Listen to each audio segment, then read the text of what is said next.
Hello and welcome to Science Never Stops. I'm your host Joseph Vick with the U.S. Space and Rocket Center, and today's topic is crushing a can with air pressure. Now the first thing is get your setup, and you'll need a larger bowl filled with ice and ice water,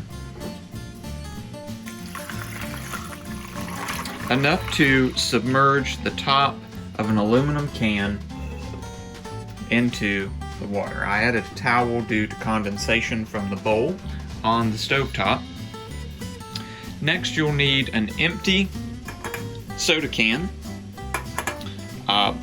Measurement, I pre-measured 2 tablespoons of water and safety tongs, because these things will get a little hot.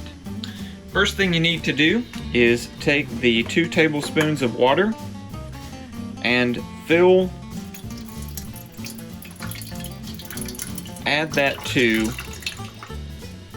your aluminum can and set the measuring tool to the side.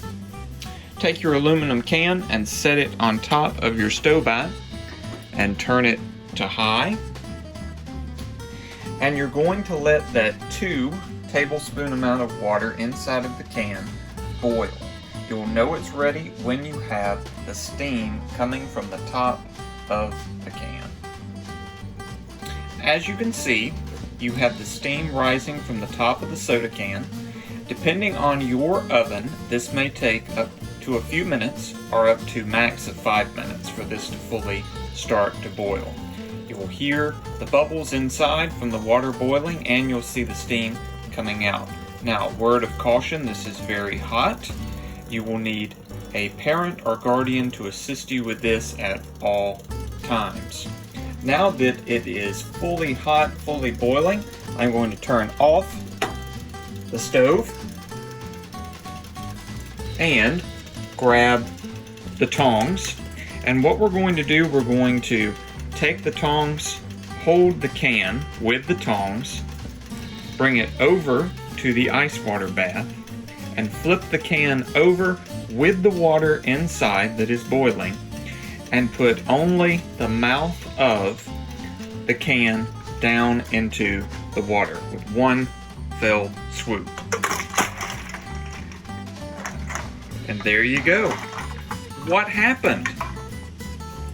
The can was crushed with a difference in air pressure. Now, why?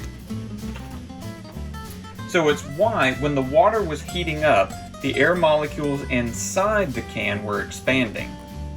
Then, when the can was placed into the ice water, the molecules suddenly contracted, as well as having air pressure on the outside pushing in on all sides of the can, which caused the can to crush in on itself.